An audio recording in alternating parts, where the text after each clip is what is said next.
Boa noite, gente. Tudo bem? Dr. João Carvalho, estou gravando mais um vídeo aqui. Eu queria contar um caso peculiar que eu estou tendo. Um pouco meio contraditório, que eu estou querendo ver a decisão. Talvez um dia vocês tenham uma parecida. Ou se já tiverem passado por essa situação, deixem um comentário aí. Há uns 2 ou 3 anos, se eu não me engano, 2 anos atrás, pelo menos, a turma recursal do Paraná fez um enunciado, se eu não me engano, agora de cabeça enunciado 1.6, 1.8, que as empresas, quando tiverem falha no call center, gera dano moral. O que é a falha no call center? Você faz um requerimento e aquele requerimento, aquele pedido, a solicitação não é atendido. O que aconteceu? Algumas operadoras estavam tendo uma má prestação de serviço. E algumas ações de indenizações foram pleiteadas contra algumas operadoras, quando não estava servindo um serviço de qualidade. Em algumas cidades pequenas, algumas pequenas comarcas, algumas empresas não investem. E com o aumento de linhas telefônicas, acaba tendo uma sobrecarga no sistema e começa a ter algumas falhas de sinais.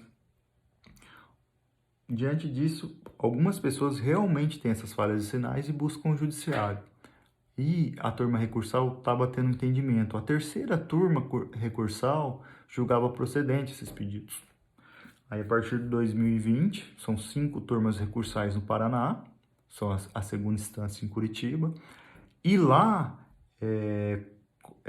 havia só essa terceira turma para julgar essas ações de telefonia. Eles tentaram fazer a suspensão de RDR, né, a incidente de resolução de demandas repetitivas, são ações em massas, né, são o mesmo tema. E o que aconteceu é que o tribunal não deu essa suspensão e redistribuiu todas as ações para 5 turmas. Então, não ficou dividido só para a terceira turma, começou a cair para todas. E, consequentemente, começou a ter as mudanças do entendimento do juiz, que isso era mero aborrecimento, que o cliente deveria trocar de operadora, não deveria ficar com aquela operadora e que não geraria dano moral, que havia uma mudança do entendimento. Pois bem, entrei com o cliente e, normalmente, em primeira instância, em algumas comarcas, é julgado improcedente esse pedido. E havia reforma no tribunal com o recurso nominado. O que aconteceu? Essa comarca, o juiz daí julgou procedente o pedido do meu cliente, que a gente juntou bastante documentos, realmente estava tendo falha. Deu uma indenização de R$ 1.500 e o cliente, a gente não recorreu para majorar o dano moral. Vamos deixar nesse valor mesmo, porque até então estava tendo alguns julgamentos que estavam dando R$ 1.000 em segunda instância. Então a gente ia recorrer, não ia surgir nenhum efeito, decidimos não recorrer. Muitas vezes eu recorro para tentar majorar o dano moral. Então, tínhamos uma ação de procedência de R$ 1.500 de dano moral.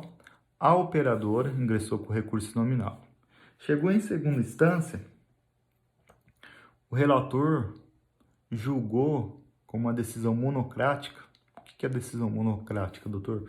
Quando não vai para a turma julgar.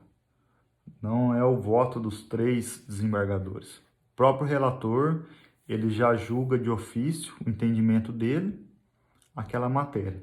Teve uma decisão monocrática. Só que a decisão monocrática, olha a mim como foi, gente. O desembargador, o assessor que fez, não leu o processo.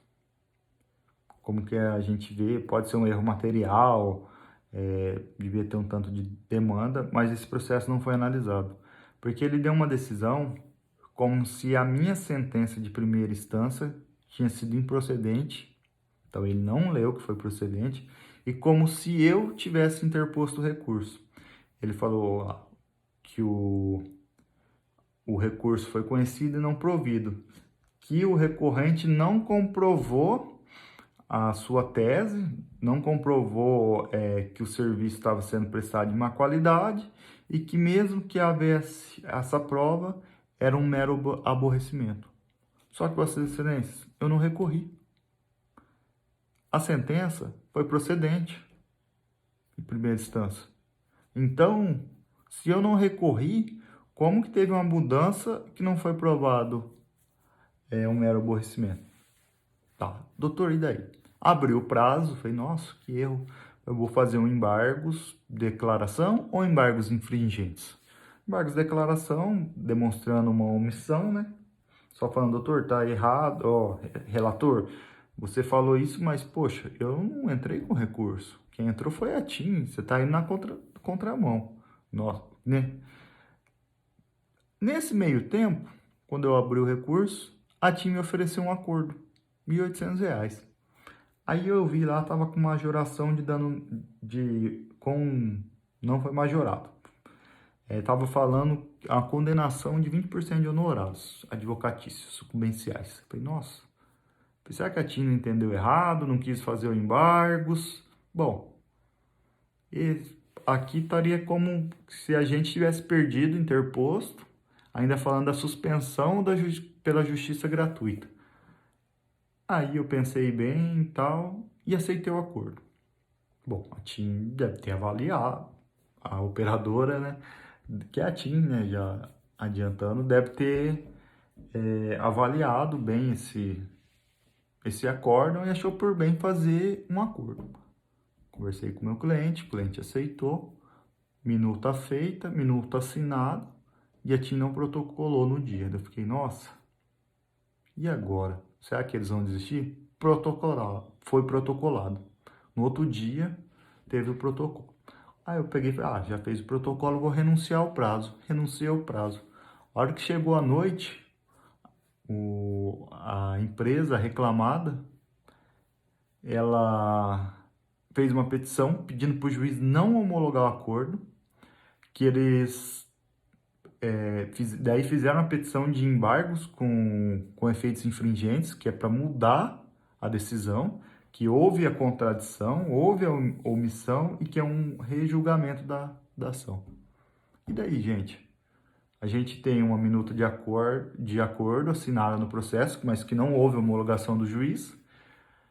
Havia o acórdão, mesmo com o acórdão, a TIM foi expedida a intimação, ela não tinha aberto a intimação, mas a minuta de acordo teve movimentação posterior ao acórdão, e o juiz, o relator, com uma decisão monocrática, uma decisão sem a turma, ele deu uma decisão equivocada.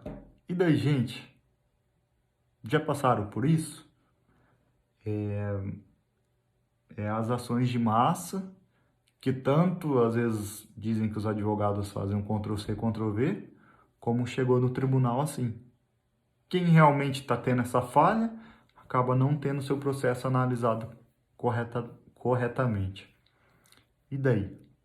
Bom, o processo foi concluído com a relatora para análise desses embargos. Eu ia fazer uma petição em cima, falando que comuniquei ao cliente, que as partes negociaram esse acordo, renunciei ao prazo, foi de boa fé.